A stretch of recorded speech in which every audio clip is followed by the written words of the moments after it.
to answer, and I have tried to answer it by writing a biography of the Buddha. That this is a reasonable strategy is by no means obvious, for history is full of figures whose significance lies very little in their personal lives and very much in their teachings alone. But the Buddha is peculiar in this regard, for his teaching and his life are intimately and inextricably mingled. A brief biography.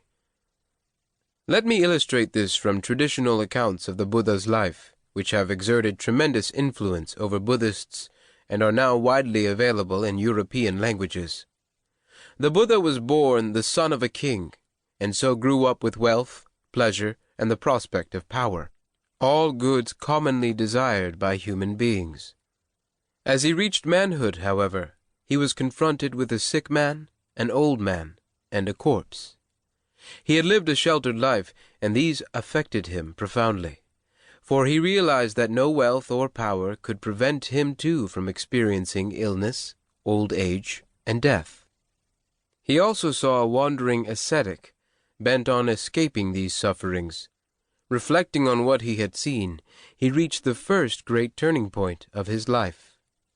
Against the wishes of his family, he renounced home, wife, child, and position to become a homeless wanderer, seeking release from this apparently inevitable pain. For some years he practiced the trance-like meditation and later the strenuous self-mortification, which were then current among such wanderers, but he found these ineffective. So he sat down to reflect quietly, with neither psychic nor physical rigors, on the common human plight. This led to the second great change in his life, for out of this reflection in tranquility arose at last awakening and release. He had done what was to be done. He had solved the enigma of suffering. Deriving his philosophy from his experience, he then taught for 45 years, and his teaching touched most problems in the conduct of human life. He founded an order of monks who were to free themselves by following his example, and they spread his teaching abroad in the world. He eventually died of mortal causes, like others, but unlike others, he was utterly extinguished, parinibbutto, for he would never be reborn to suffer again. There are good reasons to doubt even this very compressed account, but at least the outline of the life must be true: birth, maturity, renunciation, search, awakening and liberation, teaching, death. This biography, with the two marked transformations, the renunciation and the awakening, gave the Buddha and his followers the dramatic plot with which to illustrate their belief, and the psychological and philosophical model on which to found their thought. Dramatically, the action centers on spiritual changes achieved by heroic personal application, while philosophically it centers on discoveries made within the Buddha's own mind and body.